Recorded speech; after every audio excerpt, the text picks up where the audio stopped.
Olá, amados, a paz seja convosco. Sejam bem-vindos para mais uma aula da Escola Bíblica da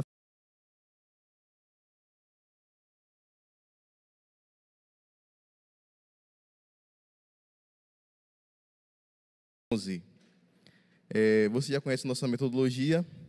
No Entendendo Pouco, você vai acompanhar o que nós vamos estudar. Nós iremos abordar amplamente sobre a ação salvífica de Cristo. Veremos aspectos relacionados à sua obra redentora, bem como o resultado por ela obtido, que se estende a todos aqueles que confessam o seu nome. No Caminhando pela Palavra, nós vamos ter a divisão textual e os versos, eles se configuram da seguinte forma. Os versos 5 e 6, eles falam sobre a natureza de Cristo. Nos versos 7 e 8, as atitudes de amor. E nos versos de 9 a 11, a redenção. Pegue a sua Bíblia, vamos fazer a leitura do texto, Filipenses capítulo 2, versículos 5 a 11, que diz: Tende em vós o mesmo sentimento que houve também em Cristo Jesus, que, subsistindo em forma de Deus, não teve por usurpação o ser igual a Deus, mas antes esvaziou-se a si mesmo, assumindo a forma de servo, e achado em semelhança humana, humilhou-se a si mesmo, sendo obediente até a morte, e morte de cruz. Pelo que Deus o exaltou de sobremaneira, e lhe deu o nome, que é acima de todo nome, para que ao nome de Jesus se dobre o joelho dos que estão nos céus, na terra e debaixo da terra, e toda a língua confesse que Jesus é o Senhor, para a glória de Deus Pai. Amados, esse trecho é um trecho muito importante. Para mim, é muito importante. Quando eu tinha os 16 anos de idade, no colégio, o Senhor, Ele ministrou ao meu coração. E, diante disso, nós podemos falar de Jesus para os meus amigos, para os meus colegas. E esse texto, ele era o texto base. Ele era o texto base para demonstrar a suficiência de Cristo, para demonstrar a obra redentora de Jesus na cruz do Calvário. Que alegria, que honra poder estar com vocês hoje, compartilhando tudo aquilo que o Senhor fez e a sua fidelidade.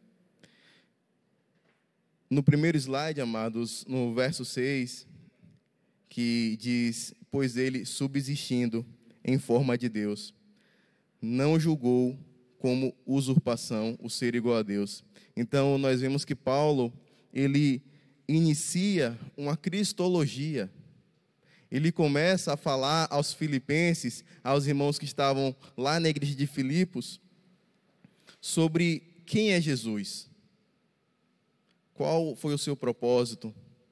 E ele aborda basicamente 3 aspectos: a natureza de Cristo, as atitudes de Cristo e o resultado, a obra redentora. Então, quando ele fala referente à sua natureza, o primeiro aspecto que Paulo fala no verso 6 é a sua divindade. Ora, ele aborda Cristo como sendo Deus, trazendo luz àqueles irmãos que estavam lá no primeiro século. Quem era Jesus? Esclarecendo e trazendo conceitos que são base para a igreja até os dias de hoje.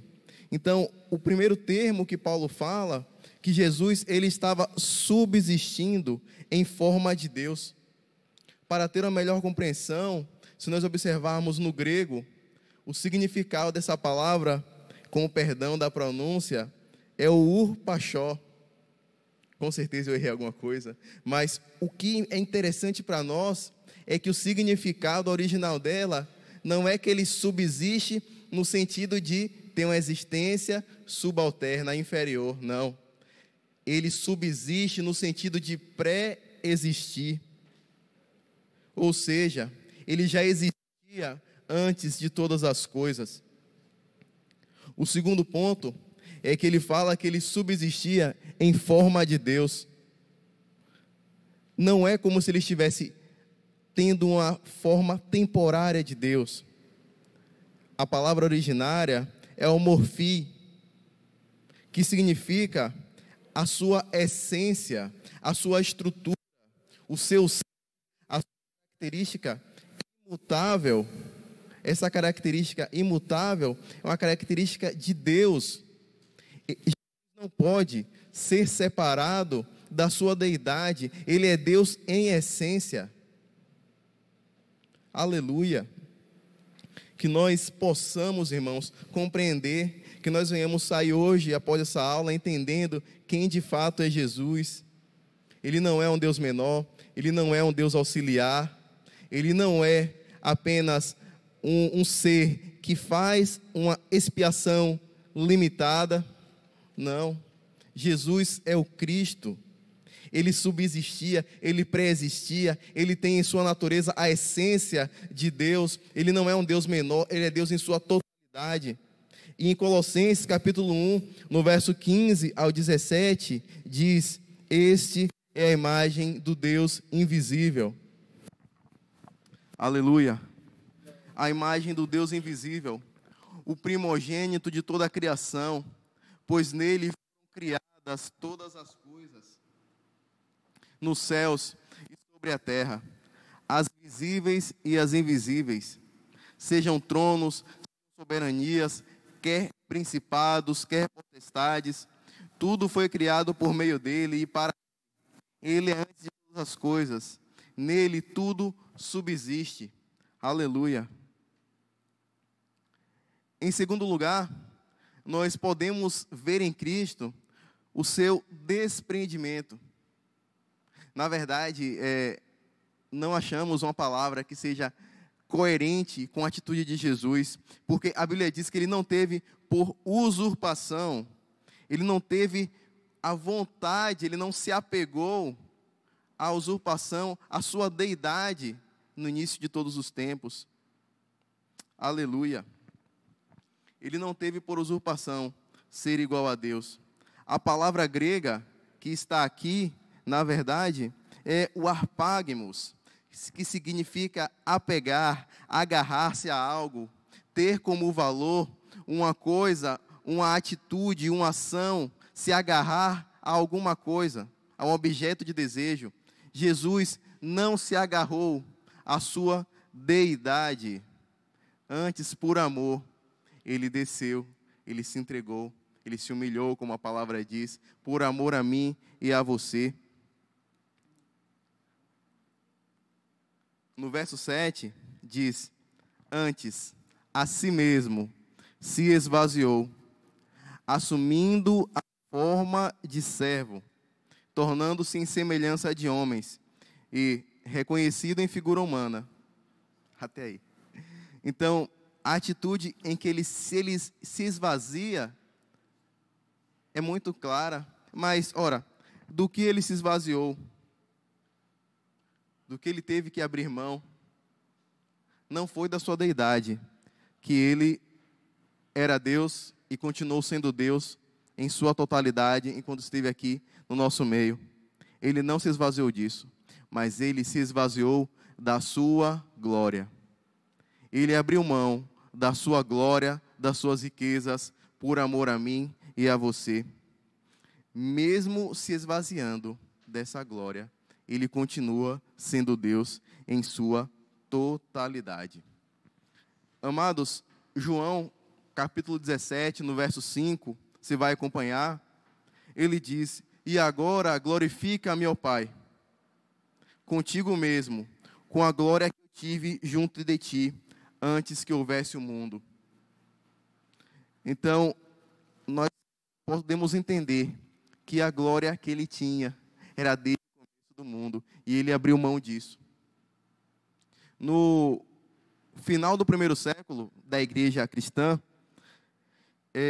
houve uma corrente herética que tinha o seguinte pensamento, era chamado docetismo. E o docetismo, ele pensava e afirmava que Jesus, ele estava entre nós e ele, tendo a sua personalidade de Deus, ele não teve a personalidade humana, ele não teve a natureza humana.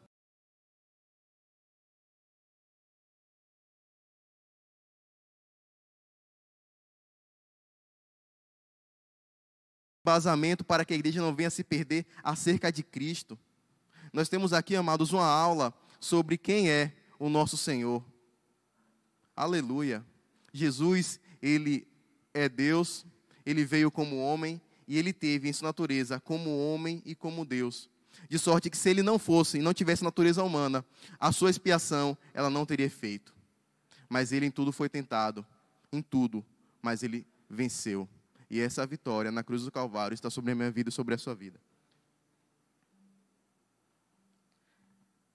William Hendrickson, ele é um teólogo e ele fala para nós as 4 renúncias que Cristo fez. Ele se esvaziou, se despiu da sua glória e renunciou. No primeiro momento, ele renunciou à sua relação favorável à lei divina. O que isso quer dizer? Em Gálatas 3,13 nós vamos ser ensinados, que diz que Cristo nos resgatou da maldição da lei, fazendo-se Ele próprio maldição em nosso lugar, porque está escrito, maldito todo aquele que for pendurado no madeiro. Então Jesus, Ele renunciou à sua condição favorável, à sua glória, se fazendo maldição por nós na cruz do Calvário. Você vai acompanhar no slide, o segundo aspecto, a segunda renúncia, é que ele renunciou às suas riquezas. Em 2 Coríntios diz, pois conheceis a graça de nosso Senhor Jesus Cristo, que sendo rico, se fez pobre por amor de vós, para que, pela sua pobreza, vos tornasseis ricos. Jesus, ele não falou apenas como deveria fazer, como deveríamos conduzir. Ele mostrou como é que se fazia, fazendo Ele mesmo. Ele não nos orienta, Ele não nos dá um mandamento ao qual Ele mesmo não tenha cumprido.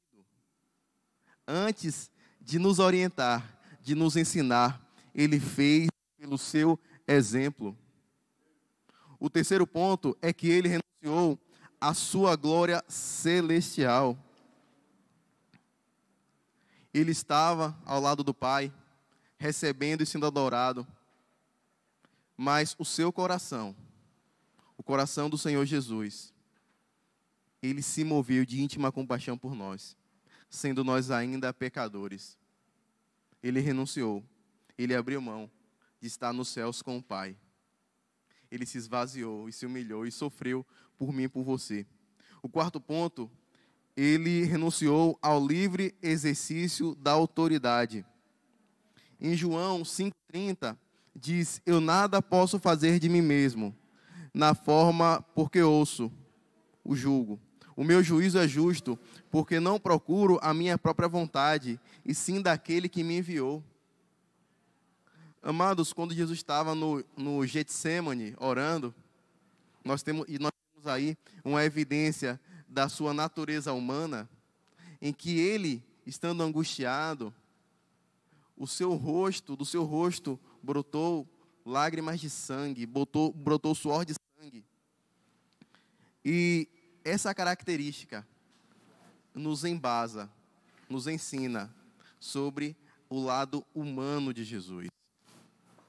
Ele teve medo, ele chorou, ele teve fome, ele se irou quando chegou no templo e viu as pessoas vendendo e comprando e ganhando dinheiro no lugar de oração. Mas ele venceu. Aleluia. A outra atitude, e essa atitude é um exemplo, ele se tornou servo. Quando a Bíblia diz que ele foi assumindo a forma de servo, a palavra grega, nesse trecho de servo, é doulos. E doulos nos dá o sentido na raiz de não apenas servo, mas de escravo, que pertence ao seu dono e não tem nenhum tipo de direito ou propriedade. Jesus, ele se fez escravo, sem direito e sem propriedade, sem defesa. Ele baixou as suas guardas, ele serviu ao Senhor, ele anulou a si mesmo, por amor de mim e por você. De modo que, se nós observarmos o Novo Testamento, a palavra doulos, ela tem um sentido de mais alta honraria, daquele que abre mão de si, das suas vontades, dos seus desejos para servir a Cristo. Enquanto ao mundo lá fora, ser doulos, ser escravo, sem direito de opinar, apenas servir é algo humilhante, para nós outros é uma atitude de honra. Aleluia. O segundo ponto é que ele fala que Jesus assumindo a forma de servo em semelhança de homens. E aqui Paulo usa novamente aquela palavra morfi, que significa que na sua essência, e isso é o ponto final, perdão, não é o ponto final, é a exclamação. Jesus aqui, Paulo está exclamando que Jesus, ele assumiu em sua essência a humanidade. Acabamos com o docetismo aqui, não tem mais argumentos. Jesus Cristo, ele é homem, ele é Deus em sua totalidade. Em Lucas 22, 26 e 27, vou ser rápido porque o tempo não nos permite, diz: mas vós não sois assim, pelo contrário, o maior entre vós seja como o menor, e aquele que dirige seja como o que serve, pois qual é maior, quem está à mesa ou quem serve? Porventura, não é quem está à mesa? Pois, no meio de vós, eu sou como a quem serve. Primeira atitude de servo de Jesus, o doulos. E agora em Hebreus 4,15 diz: porque não temos um sumo sacerdote que não possa compadecer-se das nossas fraquezas. Antes, ele foi tentado em todas as coisas, a nossa semelhança, ao nosso morfi, a nossa natureza humana, mas sem pecado. Aleluia. No verso 8, ele diz: a si mesmo se humilhou, tornando-se obediente até a morte e morte de cruz. Então, Jesus, ele se humilhou. Até o presente momento, até agora, as ações de Cristo, elas eram predecessoras, elas eram condicionantes. Ele precisava se esvaziar, ele precisava assumir a forma de homem. Tudo isso que nós falamos era uma condição básica. Mas agora, de fato, ele, achado na forma de homem, ele toma a primeira iniciativa, que é se humilhar. E nós podemos, irmãos, buscar lá em Isaías 53, capítulo 53, versos 2 e 3, que diz: porque foi subindo como renovo perante ele, e como raiz de uma terra seca, não tinha aparência nem formosura. Olhámo-lo, mas nenhuma beleza havia que nos agradasse. Era desprezado e o mais rejeitado entre os homens, homem de dores, e que sabe o que é padecer. E como um de quem os homens escondem o rosto, era desprezado, e dele não fizemos caso. Lembra que nós falamos anteriormente das 4 renúncias? Aqui nós temos a comprovação. Ele se humilhou, ele se despiu, ele abriu mão da beleza da sua glória, para ter uma aparência comum e não desejável. Que atitude linda. A próxima atitude é que ele obedeceu. Nós falamos anteriormente, quando ele estava lá no Getsêmani, ele teve receio, ele teve medo, mas no momento de oração com o Pai, ele recuperou e obedeceu ao Pai, obedeceu ao que estava proposto. E por último, diz que ele morreu por nós na cruz. Em Isaías, agora nos versos 5 e 6, que diz: mas ele foi traspassado pelas nossas transgressões e moído pelas nossas iniquidades. O castigo que nos traz a paz estava sobre ele, e pelas suas pisaduras nós fomos sarados. Muitas pessoas leem até aqui, mas esse próximo verso, o 6, ele sedimenta o verso 3, o verso 5, que diz: todos nós andávamos desgarrados como ovelhas, cada um se desviava pelo seu caminho, mas o Senhor fez cair sobre ele a iniquidade de todos nós. Foi sobre Jesus que a minha dívida e a sua dívida foi imputada, que ela foi colocada. No verso 9 diz, no último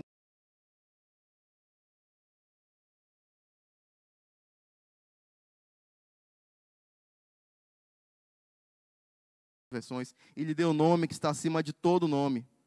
Então nós temos o último ponto, que é o resultado. E diz a palavra que ele foi exaltado. E aqui, irmãos, eu gostaria de compartilhar com vocês que é uma palavra muito poderosa, que é essa palavra grega, que diz exaltado ao lugar mais alto. Excélcio. Tornar excessivamente alto. Jesus, ele não foi exaltado um pouquinho, não foi exaltado uma grande parte, não, ele foi totalmente exaltado. Ele foi mais do que sobremaneira, ele foi elevado ao lugar mais alto que existia. E quem fez isso foi Deus, foi o Senhor, o nosso Pai. O Deus Pai exaltou o Filho ao lugar mais alto que poderia existir. E aqui nós vemos um paradoxo, porque ele já estava na glória, ele já estava com o Pai, ele já cedeu e ele saiu de todas as situações positivas que ele tinha junto ao Pai, se humilhou, se esvaziou e morreu. E essa morte gerou uma condição acima, superior, o mais alto. Jesus, ele perdeu por amor e nós ganhamos. Aleluia. Ele foi entronizado. Ele recebeu toda a autoridade, que é quando fala que o nome dele está acima de todo nome. E aí nós abrimos um parêntese, que a palavra Senhor, o sentido dessa autoridade está lá no grego, no Kyrios, que se nós observarmos o início da utilização dessa palavra, lá no grego ela era utilizada para deuses gregos, depois ela começou a ser utilizada para os imperadores romanos, e aí quando houve a transliteração do Torá para o grego, que é a Septuaginta, essa palavra ela foi adotada no lugar de Jeová. Então, ela começou a ter um sentido realmente poderoso de Senhor, de deidade, de um Deus real, de um Deus vivo. E agora o Senhor Jesus, ele recebe um nome que é sobre todo nome. Ele assume de fato o Kyrios. Ele se torna o Senhor de todas as coisas. Aleluia. No 10º verso, diz que pelo que também Deus o exaltou soberanamente e lhe deu nome que é acima de todo nome. O seu senhorio, ele é explícito. E diz no verso 10 que é acima dos que estão nos céus, na terra e debaixo da terra.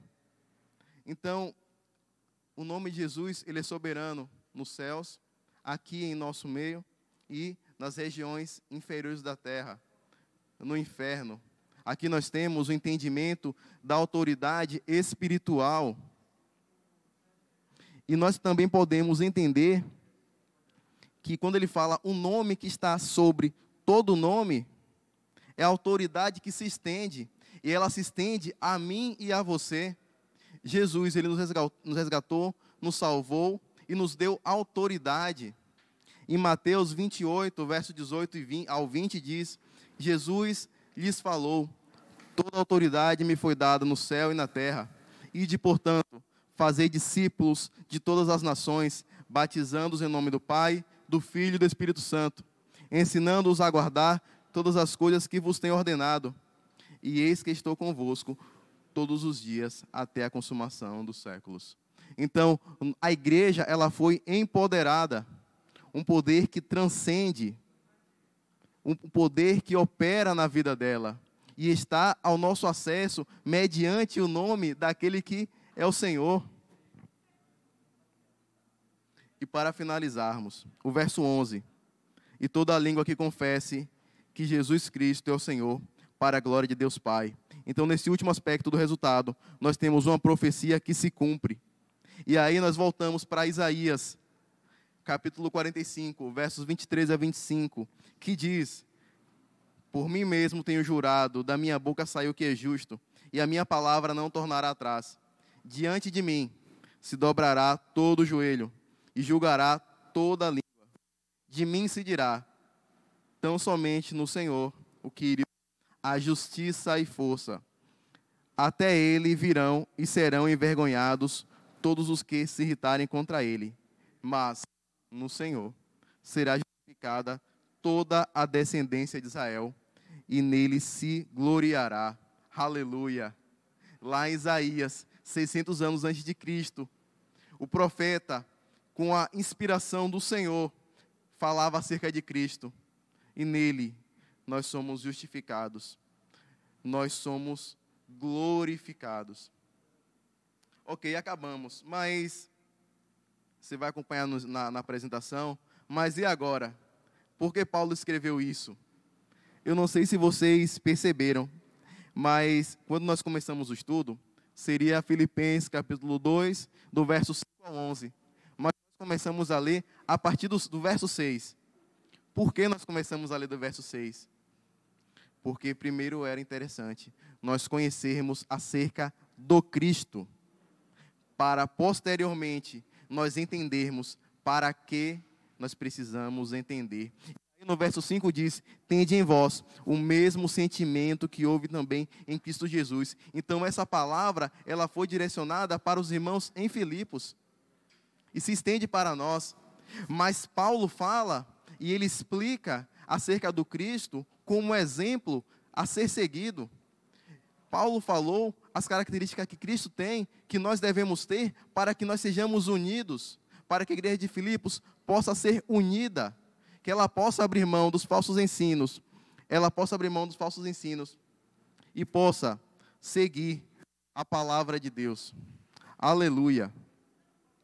Então, amados, nós podemos compreender que nesse primeiro momento, o Senhor Jesus, Ele nos dá uma palavra de ensino, nos dá uma palavra de exortação.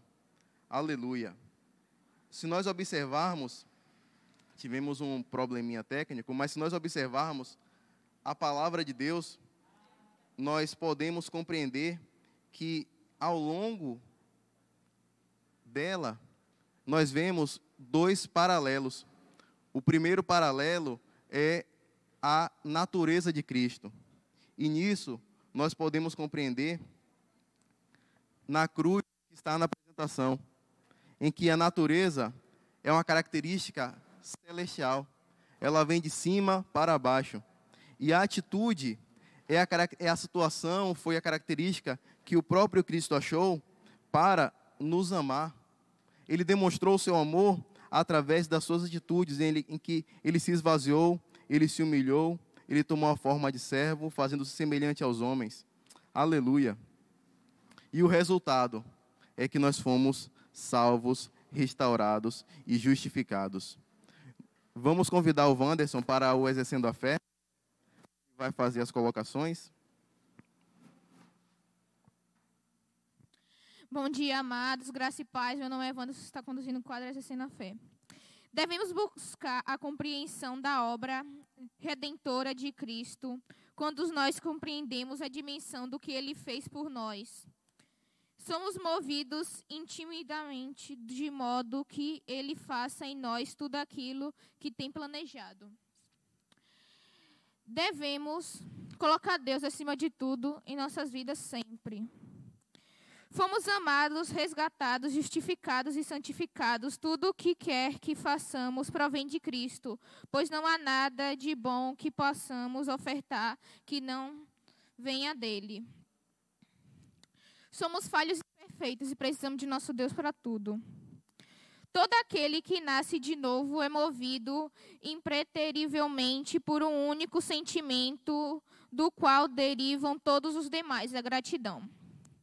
Tem um versículo na Bíblia que é João 6, 13.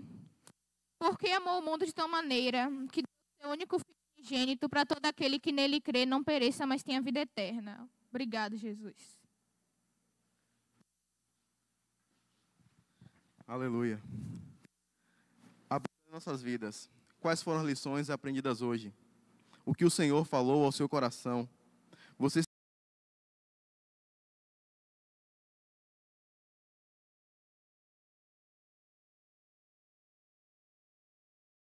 sem agradecimento é como um pássaro sem asas. William Hendrickson. Que Deus os abençoe.